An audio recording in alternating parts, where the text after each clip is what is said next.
minum aja dulu. Iya aja malu-malu. Di sini belajar bareng nanti. Mudah-mudahan ada informasi yang mas-masnya bisa dapat hal yang baru, atau kalau yang belum tahu jadi tahu, yang udah tahu ya sedikit mengulas gitu ya. Nah, ini saya langsung mulai di sini. Partai masa menguasai dasar dan di pasar saham. Sebenarnya saya mengharapkan ini pesertanya banyak gitu kan, karena kenapa ya, memang ini lanjutan dari yang episode yang awal. Karena yang awal kan hanya dasarnya saja. Untuk teknikal ini sebenarnya mas kalau mau nyari belajar teknikal ini agak susah, saya bilang. Kenapa? Kalau ikut SPM dia nggak bakal ngajarin teknikal, serius deh. SPM itu sekolah pasar modal, dia hanya cuman sebatas lu ngasih tau lu kenapa sih harus nabung saham, cuma kayak gitu doang.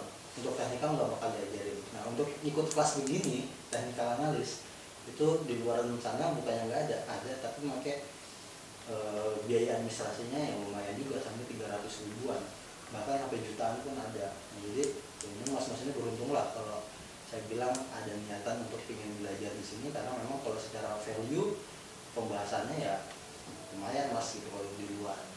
Yang cewek PVG dikasih ya tayangan gratis gitu. Nah, ini kita coba praktek langsung ya. Nah, apa sih yang bisa kita bahas? Ini sedikit mulas aja ya. Karena ini masih baru ya? Baru banget. Nah, baru banget. Belum tahu apa. Nah, di sini ini zoom apa enggak ya? Zoom aja ya. Nah, oke. Nah, ini dia. Di saham ini mas, dia yang kita transaksikan adalah perusahaan kebijakan, gitu kan. Nah, mungkin mas pernah tahu lah kalau lihat produk ada nama PT terus TBK baru titik. Nah, itu perusahaan yang sahamnya bisa kita beli di pasar saham. Contohnya ini ada di sekeliling kita ya, ada dari Garuda Indonesia, ada Bank BCA, ada Antam, SCTV, kan, terus ada Plaza Indonesia, S1R, itu bahkan sampai ke konstruksi. Ini ada Wika, ada SMBR, itu Semen, Batu Raja, Unilever, Astra, KLB, pokoknya belakangnya TBK deh gitu kan, Unilever gitu. Nah, itu produknya perusahaan itu bisa kita beli mas. Dan ini sebenarnya sih kurang update ya, ini datanya 668 sebenarnya udah, ini kan di tahun 2019 Desember. Untuk di tahun 2020 ini udah hampir ada 700-an emiten di dalam perusahaan TBK gitu. Nah, jadi kalau dari sini udah paham ya mas perusahaan? Udah. Oke. Jadi itu yang kita beli, dan harganya pun berbeda-beda setiap perusahaan. Nah, ini dia. Manfaatnya apa sih? Nah, yang pertama, ketika kita transaksi saham, tentu saja menjadi pemilik perusahaan, terus mendapatkan keuntungan dari selisih harga beli, itu namanya capital gain.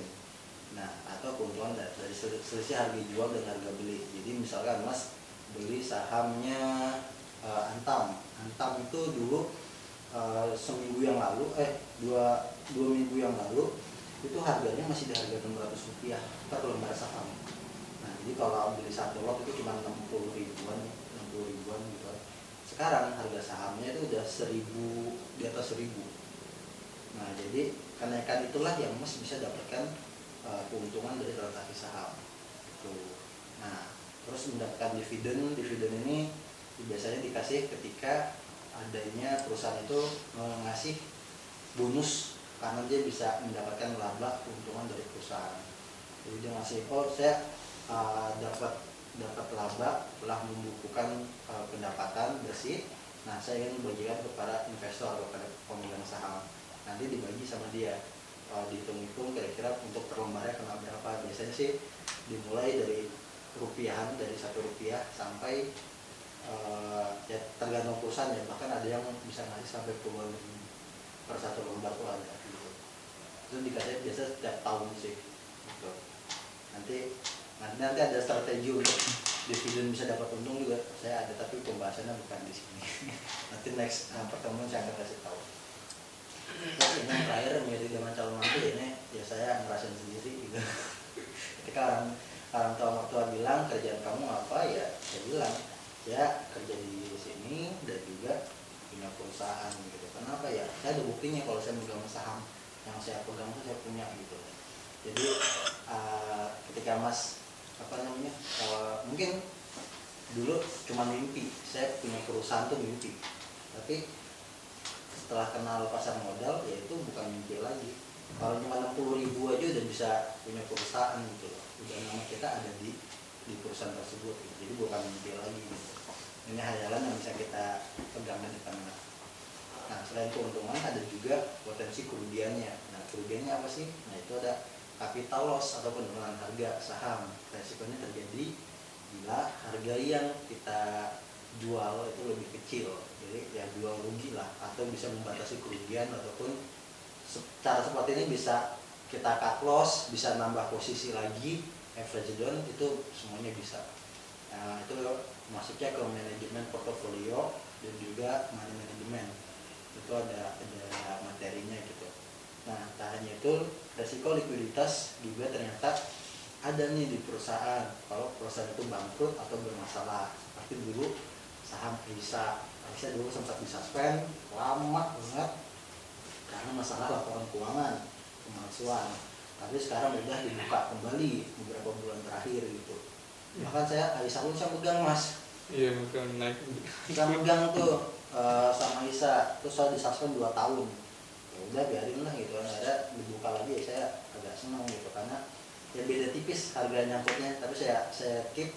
Kenapa ya, saya punya sudut pandang yang lain. Kenapa? Karena ini perusahaan ketika udah disuspend dibuka, berarti kan ini perusahaan yang tadinya tidak baik menjadi lebih baik, ya kan? Nah menjadi lebih baik ini saya punya pandangan ya ini akan berkembang gitu loh, akan terus berkembang, pencitraannya itu akan terus berkembang gitu loh, karena udah ada kepercayaan yang tadinya ditutup tiba-tiba dibolehkan dibuka, berarti kan gimana caranya perusahaan ini dapat kepercayaan yang nggak disia-siakan.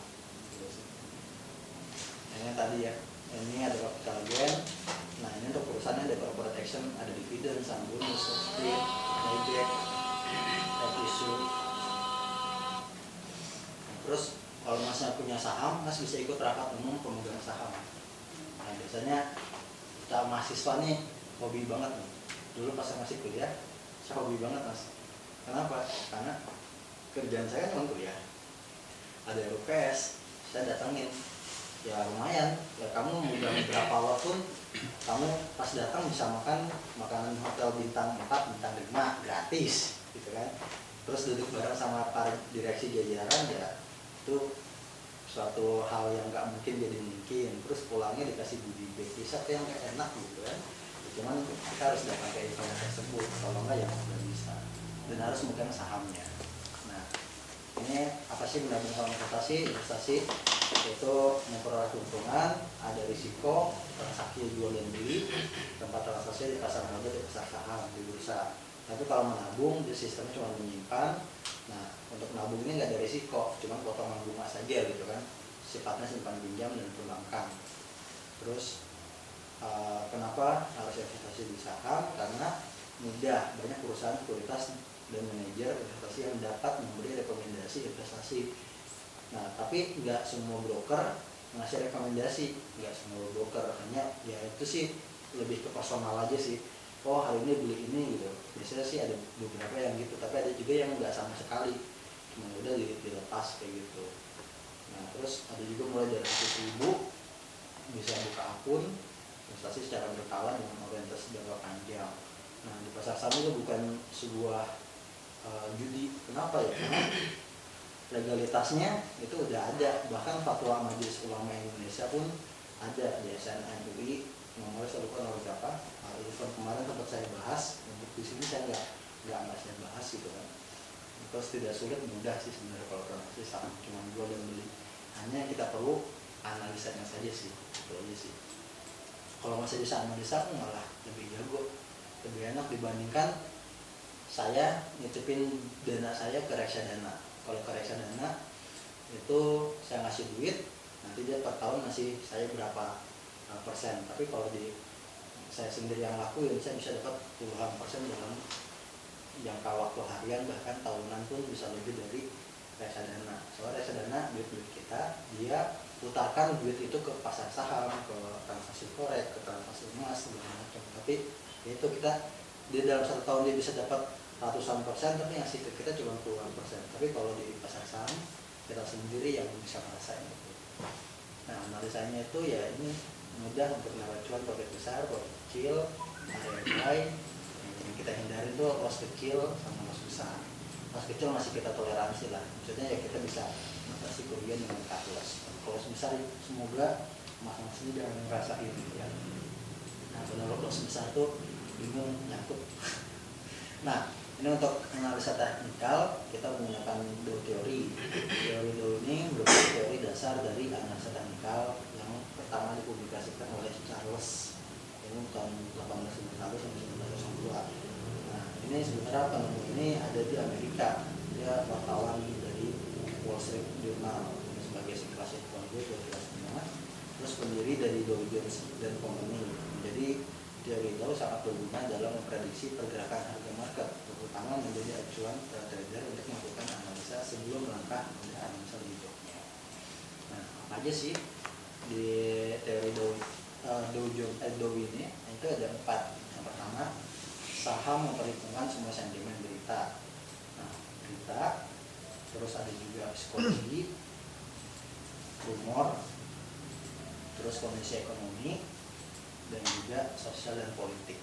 Nah, ini nanti akan saya bahas nih, ada 5 poin ini. Jadi saya cocokkan dengan pergerakan harga pasar sahamnya gitu. Nah, yang pertama kita mulai dari berita itu.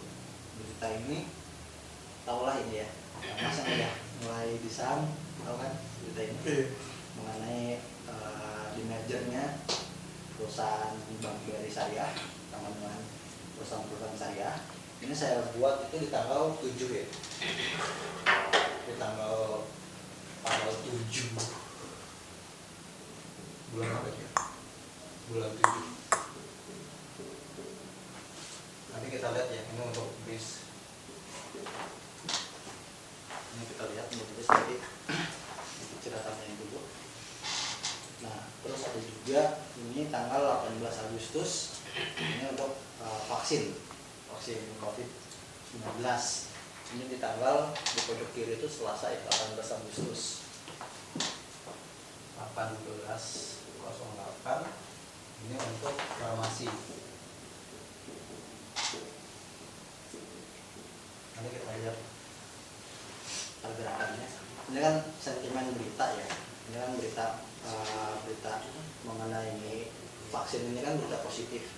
Ini ditunggu-tunggu sama masyarakat, ditunggu sama para investor. Kira-kira ada nggak sih obatnya gitu kan? Kalau ada berarti ini berita positif. Termasuk tadi Bank BRI Syariah. Ini juga dari saham Bull, Buana, ini di perkapalan, Buana apa namanya? Buana Listina, Buana Lintas Lautan. Ini tanggal 7 September. Informasinya tanggal 7 September. Ya, 7 September. Ya 7 September 07 September itu bulan 9 ya. Agustus September 09.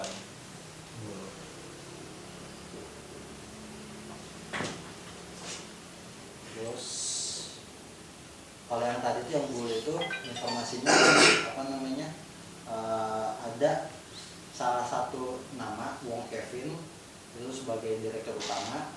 Dia membeli saham dengan jumlah yang banyak, yaitu 150.000 lembar saham.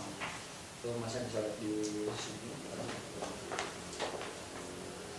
Namanya Wong Kevin, direktur utama, beli saham Bull sebanyak ini di harga 300 pada tanggal 2 Septemberan sampai 7 September.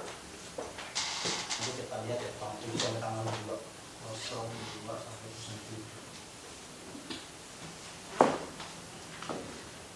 Nanti akan kita cocokkan. Nah, untuk psikologis, apa sih psikologis? Nah, untuk psikologis ini dia ada area angka atau deretan bid dan offer ini yang mampu menggoyahkan kita untuk apa sih yang bisa kita lakukan gitu. Kalau masih udah terlatih di saham, saya rasa udah paham lah. Jadi gini Mas, buat Mas yang masih baru ini Mas apa namanya? Agung ya. Nah, untuk Mas Agung, nanti Mas akan ketemu dengan hal seperti ini. Saya ngambil contoh di sini ya. Ini ada bid, ini ada offer atau bid atau ask. Kan? Ini adalah harga. Harga di bid ini adalah harga permintaan pembelian. Kalau untuk di offer atau as ini harga penjualan. Untuk bid volume ini adalah jumlah antrian lot. Antrian lot itu ya jumlah, kalau di sini di bid volume berarti jumlah antrian yang mau beli di harga bid. Contoh 1.500 harga saham era Jaya di harga 1.540, ini ada 8.143 lot. Ini kalau dirupiahin udah nolnya udah banyak. Nah, jadi di sini khusus antrian beli, ini khusus antrian jual. Kalau emas mau beli, kalau di sini udah pasti harus ngantri. Misalnya beli di 1.540, antrian sebelumnya ada 8.143, emas beli 7 lot. Berarti antrian emas setelah 8.143 itu baru punyanya emas. Nanti di sini langsung berubah jadi 8.150. Nah, jadi kapan mas eksekusi? Kayak nunggu yang di depan ini habis baru punya emas. Kelamaan kan? Biasanya kalau kelamaan orang langsung beli di sini. Kalau di sini langsung dapat. Karena kenapa? Di sini adalah area orang yang mau jualan. Jadi pas mas, oh saya punya barang nih, saya jual ini 1.000. Masa nawar 900 ya, saya nggak kasih. Kenapa ya? Saya masih pertahankan 1.000. Tapi kalau mas mau beli di harga segini, ya udah langsung dapat, langsung dikasih gitu. Kalau di sini namanya hakka, langsung dapat. Terus gimana kalau mau jual? Oke, saya jual, saya butuh duit misalnya gitu. Saya jual di harga 1.545. Ya saya harus nunggu antrian saya setelah orang yang antri jual ini. Tapi kalau saya butuh duit, kamu nawar 1.540 itu saya kasih. Berarti saya jualnya di sini. Kalau saya jualnya di sini, barang saya langsung laku. Tapi kalau saya jual di sini di harga over, saya harus nanti dengan para penjual. Nah, ini biasanya kalau kenapa psikologi? Kalau antrian tebel kayak gini, pasti orang mikir, wah, saya nggak bakalan dapat dong. Ya, kenapa? Ini tebel antriannya. Ntar kalau ini saya nggak dapat, harga udah naik 1.545 pindah ke sini, tahu gitu saya ngambil aja 1.545, kalau dapat gitu kan. Nah itu yang bisa merubah psikologis kita mas. Biasanya gitu. Nah kalau saya sih manfaatin yang begini, ada caranya. Caranya apa? Lihat, kalau ini misalnya mas lagi mantau ya saham era. Kalau ini habisnya cepatnya habisnya, walaupun ada puluhan ribu atau ada ribuan, langsung cepat habisnya, ikut masuk. Kalau habisnya cepat, tapi kalau habisnya berkurang 50, terus kurang lagi, nunggu lagi berapa detik, berkurang 100, berapa detik lagi ada jeda gitu, itu jangan masuk. Tapi kalau lagi cepat tuh, ngeliat sekilas aja mas itu nggak ada 5 detik bisa langsung habis, itu langsung masuk bisa. Nanti langsung dia pindah, udah langsung orang pasti mikirnya bisa dapat harga ini kan dari 1.545, itu pasti akan menyerang di 1.550. Itu kalau mau main trading. Kalau trading bisa manfaatin di sini. Jadi kalau melihat lagi cepatnya habisnya, udah masuk. Tapi kalau lama ada jeda gitu, jangan. Kenapa? Karena yang momentumnya hilang. Saya kalau mepet gitu mas, lagi pas cepat. Nah kalau ini bedanya apa? Kalau ini di sininya dikit, di sininya tebel. Orang mau jual, saya mau jualan di saham Pegas, saya jual di sini pasti lama saya lakunya. Akhirnya apa? Saya buang ke sebelah kanan, cepat habis. Nah orang pasti mikir yang mau jual, saya kalau tetap mempertahankan harga, saya nggak bakal jual barang. Salah satu caranya apa? Ya, saya harus membuang ke sebelah kanan. Orang kalau mikir semua seperti itu, langsung cepat pindah harganya jadi turun. Itu psikologis di pasar saham. Nah untuk ini ada video nih, saya bisa kasih tahu.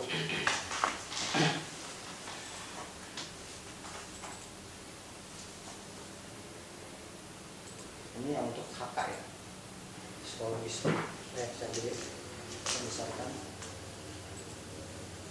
Saya ulangi.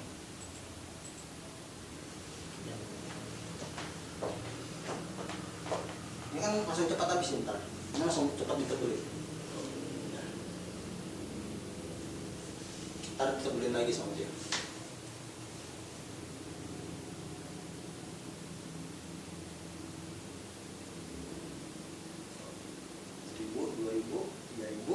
Ini cepat habis, pindah, terbelin lagi.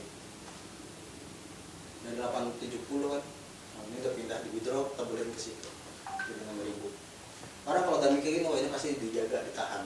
Akhirnya pada lari ngambil sebelah kanan.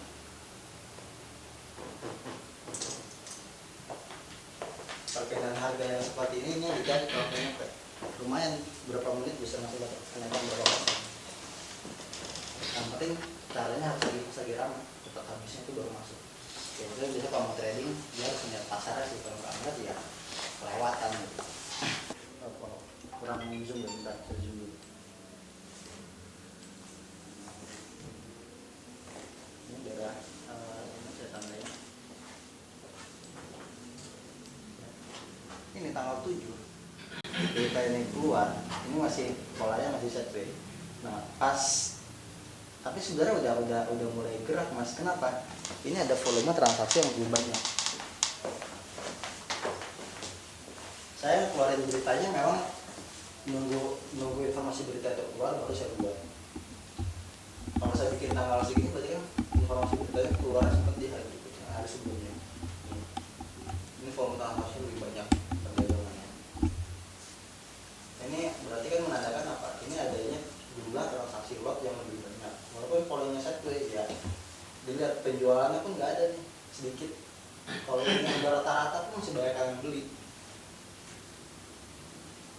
Dari harga 420, 430 sampai ke harga tertingginya 1.500. Masa ada di grup ya? Ada. Bahkan kemarin sempat kita mensyarap di harga, kemarin belum di harga 810 ya, 810 di sini koreksi kita ambil di sini ada dapat semua. Di sini ini ada di sini dapat semua, langsung jual harga terdekat 1000, paling jauh 1.500. Dengan 1.500 turun lagi. Nah ini saya bilang di grup apa? Tunggu ada 1000. Kenapa? 1000 angka psikologis mas. Jadi kalau untuk beli sekarang saya lebih nahan.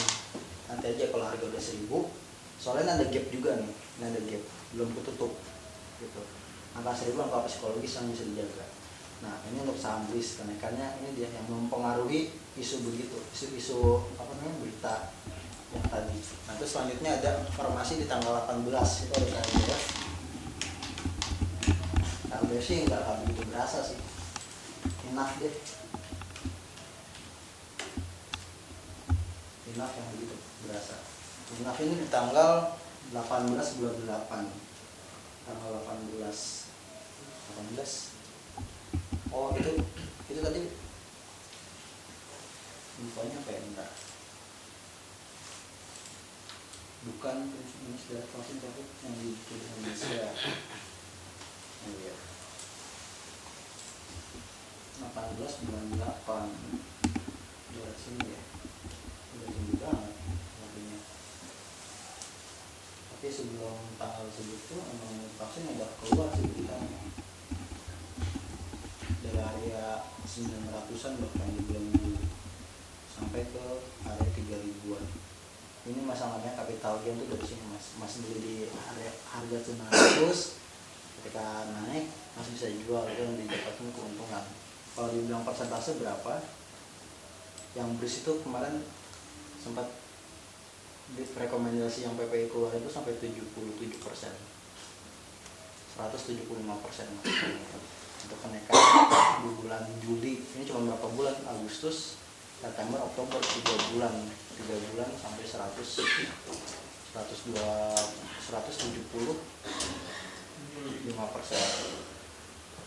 Kalau nabung di bank nggak bisa bank ngasih segini, sedangkan bank uangnya diputar ke pasar saham, ke pasar instrumen yang lainnya. Kalau dia nggak diputerin, ya dia gimana mau ngasih bunga ke klien gitu. Nggak hanya itu, ada Enough, ada KF juga sama. KF juga memberikan naik lumayan. Kenapa Enough sama KF ini jadi sorotan? Karena gini, Enough dan KF ini dia punya di portofolionya Jiwasraya. Beda sama KLBF. KLBF itu Jiwasraya nggak punya Jiwasraya nggak masuk di pasar di emiten KLBF. Dia geraknya slow. Dia geraknya slow. Di bulan Juli kan slow. Yang lain di bulan Juli udah pada beringas-beringas naiknya, ini di bulan Juli biasa aja di sini. Bahkan satu ya polanya. Nah untuk kasus yang informasi yang KF sama Inaf itu karena dia punya Jiwasraya, pemerintah pun ada andil di dalamnya untuk menyelamatkan Jiwasraya. Ya kalau naik kan berarti ya bisa untung dikit lah gitu dibandingkan portofolio dia yang lain. Terus ada bull di tanggal 2 sampai tanggal 7. Bull ini tanggal 7 bulan 9. Ini 7 4 5 7. Nah, daerah sini informasi itu yang belum keluar berita langsung tayang ke sini besoknya. Langsung naiknya pun kalau jangka cepat ya itu tanggal 7 tanggal 8. Kalau tertingginya ya bisa di area 10%-an, tapi kalau sampai close-nya bisa 6%-an. Untuk gerakin angka segitu tuh uang di dalamnya kan banyak ya, jadi ya masih wajar ya angka 6% itu dibandingkan kita naruh di bank. Tapi lihat di sini volumenya tuh lebih banyak dibandingkan sebelum volume transaksinya. Ini masih layak untuk dipantau. Kenapa? Karena transaksi ini lebih banyak, volumenya terlihat di sini. Dulu bisa dijadiin watchlist sih kalau untuk saham dulu, tapi nunggu koreksi dulu. Ini koreksi di area supportnya kalau mau masuk. Karena dia setahun lagi mau pilpres, dia butuh dana modal. Kalau dia bisa ngegerakin pasar, kan kalau transaksi di mata uang forex ya kalau itu sangat mempengaruhi. Karena kenapa? Forex bisa dua posisi, mau beli atau dijual itu bisa. Kalau harga mata uangnya lagi naik bisa open posisi buy, bisa profit. Harga lagi turun pun bisa profit kalau di forex. Nah jadi ya itulah analisa kita sih, dia mendapatkan duit banyak untuk modal dengan cara Twitternya damai, harga naik semua. Dia ngajukan perang dagang, harga turun semua di situ sih. Nah, buat teorinya ada 3, ada uptrend, downtrend, sideways. Kalau uptrend harga sahamnya lagi naik, polanya ini yang hijau ini uptrend, gitu kan? Hijau ini lagi naik. Kalau sideways ini area kuning, di situ-situ aja geraknya. Ya. Untuk downtrend udah pasti harganya turun, gitu kan? Nah, terus untuk trend ini ada 3 fase: akumulasi, partisipasi, panik. Maksudnya apa sih? Oke. Akumulasi itu ini. Tadi di yang sebelumnya itu yang lagi akumulasi sebelumnya. Tadi saya ngasih tahu saham apa ya? Oh, yang BRIS. Walaupun informasinya berita, tapi ini tadi datar dulu ya. Datar baru naik. Nah, pas datar ini namanya area akumulasi. Warna kuning ini. Jadi pas walaupun volumenya tadi BRIS itu kalau masih lihat volumenya lebih banyak kan. Ya BRIS pas saya keluarin sebelumnya kan berita mau ada volume lebih banyak, tapi polanya masih satu ya belum jalan. Nah itu fase akumulasi namanya. Fase akumulasi, orang pada ngumpulin barang di harga dekat-dekat situ. Meledaknya kapan ya? Ini dia meledaknya, dia keluar resisten, harga udah breakout itu baru masuk ke area partisipasi. Orang yang belum punya melihat wah ini ramai nih saham BRIS, akhirnya dia masuk, berarti kan partisipasi kan membantu nih harganya naiknya orang-orang yang punya barang, karena keangkat harga sahamnya. Ya udah sampai ketemu fase panik gimana? Itu kalau harga udah terlalu tinggi agak riskan, akhirnya jadi panik jual, panik selling. Jadi akumulasi itu polanya masih itu tadi, polanya sideways ada di situ, walaupun jumlah sebenarnya yang nggak bisa dibohongin itu jumlah transaksi. Kalau jumlah transaksinya lebih banyak, terus yang jualnya sedikit, itu lagi akumulasi, lagi nyimpen barang, ditahan, ntar sekiranya udah sepi, baru dia dana besar masuk buat menggerakin pasar. Orang yang punya duit banyak mah bebas, mau menjalanin pasar itu bisa. Jadi ada sistemnya gini, pas akumulasi, harga udah naik keluar breakout, ini kan ada tertinggi. Jadi saya akan nyambil aja.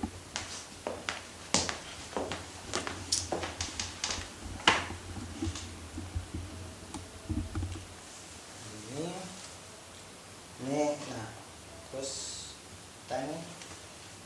Nah, yang ini kan dijadiin area resisten, puncak sini area resisten. Nah ini area akumulasi, ini namanya area akumulasi.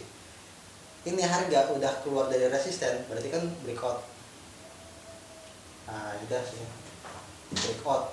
Nah breakout ini orang pasti dia ngebayangin ini udah keluar dari area zonanya ini mas, zona akumulasi. Harga sahamnya lari karena dia akan mengincar harga baru, area harga baru kayak gitu. Nah yang pas lagi naik ini orang yang belum punya barang dia ikutan beli. Ya kita yang udah yang akumulasi di bawah udah tinggal tenang aja, jualnya udah pas di atas, udah polanya set way gitu tuh, banyak yang jual beberapa hari jual, baru pola turun tuh baru panik. Area situ paniknya dari apa? Dari nanti dilihat titik rendahnya ada di mana. Kalau udah ngelakuin area support itu makin panik lagi, harga saham makin turun. Berarti teorinya sih mudah kalau di saham. Untuk analisa teknikal itu teori mudah, yang penting tahu fase-fasenya aja. Ini kalau ini indeks bursa saling konfirmasi satu sama lain. Setiap pagi saya selalu ngasih informasi ini. Kalau Dow Jones ini indeks Amerika lagi apa nih, plus atau minus gitu. Kalau minus berarti kurang lebih di pasar saham juga akan bergerak minus. Kalau Dow Jones-nya pasar Amerika positif, kurang lebih Indonesia pun indeks harga saham gabungan akan positif karena cenderung Indonesia ini lebih ke pasar Amerika untuk polanya gitu. Kalau di bawah ini itu adanya indeks di Eropa tapi nggak begitu pengaruh ke pasar saham. Ini untuk di Asia ada Nikkei, Hang Seng, Shanghai, SPTM. Nikkei itu punya Jepang, Hang Seng itu punya Hong Kong, Shanghai itu punya Cina, SPTM itu punya Singapura. Ini indeksnya. Ini lebih pengaruh juga sih antara Amerika. Kita perhatiin kalau mau trading ya, kalau mau tahu pergerakan harga saham untuk di pagi hari, kita dapatkan pasar saham mulai jam 9. Kita dapat informasi ini di antara jam 7 sampai jam 8. Oh Amerikanya lagi minus, Asianya lagi minus, ya udah Indonesia minus harinya. Di hari pagi itu pergerakan akan minus selalu karena condongnya lebih ke situ. Kalau Amerikanya positif, Asia juga banyak positif, indeks harga saham gabungan kebantu. Terus kalau dari sini apa sih yang bisa kita cermatin dari informasi ini? Tadi itu ya untuk indeks. Nah terus kemudian kita pecah lagi, lebih persempit. Di sini ada bawah nih, ada minyak, emas, timah, nikel. Di sini teman-teman lihat ada emas ya, ada tanda seru. Artinya apa? Ini emas jadi sorotan. Di informasi berita yang dikeluarin ini emas mengalami kenaikan di harga pasar dunianya ini plus 1,86%. Artinya apa? Ini adanya tren positif di pasar transaksi emas. Nah, ini udah jadi incaran kita semua di pasar saham. Pas jam 9 pagi, incarlah saham-saham emas. Ada Antam, ada PSAB, ada MDKA. Itu sektor-sektor di emas. Ada lirik di sektor emas. Akhirnya ngikutin tuh harga sahamnya naik. Kalau harga minyak ada Medco, ada Elsa, nama sahamnya MEDC, ELSA, itu di sektor minyak. Nah ini harus dicermati juga. Kalau minyaknya positif lebih dari 1, hari ini kan tadi pagi tuh minyak lagi plus, Medco tuh minyak harga pasarnya plus. Tadi pagi Medco naik, Elsa saya nggak mantau. Hijau merah gitu. Ini harus tahu nih kayak gini nih mas nih ya, mumpung ada di sini gratis. Ini sebenarnya orang mau belajar kayak gini bayar. Sebenarnya bayar orang. Soalnya mas harus paham nanti ketemu tiap hari ini apa sih hijau dan merah. Kalau yang udah masa nggak ada kamu udah bisa lah. Harga naik turun itu wajar gitu kan. Yang kurang ajar tuh kalau turun terus. Turun terus nggak mau naik. Nggak naik. Kalau korek turun terus nggak masalah. Untung. Mau turun untung, mau naik untung. Kalau saham, Nah, kalau di ini untuk yang warna hijau ini mengartikan harga itu mengalami kenaikan mas. Ya untuk warna hijau ini. Nah, artinya apa? Harga naik berarti kan, kalau harga naik berarti harganya dari bawah naik ke atas. Nah, dari bawah naik ke atas udah gitu aja simpel. Ini harga pembukaan open ada 3 di sini mas. Harga pembukaannya. Nah, harga naik dong. gitu kan. Nah, sempat ke harga tertinggi. Harga tertinggi di mana? Ya ini di atas gitu kan. Nah, kok ini cuma garis lurus doang? Kenapa? Ya karena pas dia nyentuh ke harga tertinggi ini, saya simulasi angka ya. Misalkan sini harga 100 rupiah, ya kan? Naiklah ke 150 harga tertingginya. Tapi ternyata penutupan nggak sampai 150, cuma sampai 130.